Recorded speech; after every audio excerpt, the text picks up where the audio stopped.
हाय दोस्तों, एक भजन है जो ओल्ड वर्जन का है और हमारा थोड़ा सा प्रयास है। अगर पसंद आए तो लाइक और चैनल को सब्सक्राइब करिएगा। कि करा हीरो वाले अरे गंगा जी बढ़ी आईली, के करा हीरो वाले जमुनावा हो। अरे के करा हीरो वाले गंगा जी बढ़ी आईली, के करा हीरो बोले जमुनावा हो। अरे के करा हीरो बोले चरण धोती भीजेला, के करा ही काठे के कर जावा हो।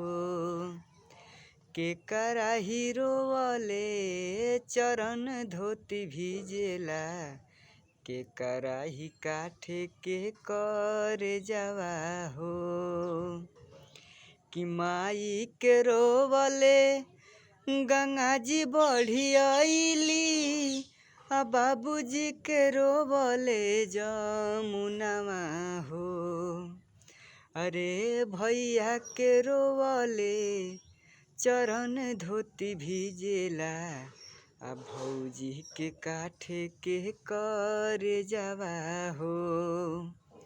भैया के रोवले चरण धोती भीजेला, भौजी के काठे के कर जावा हो।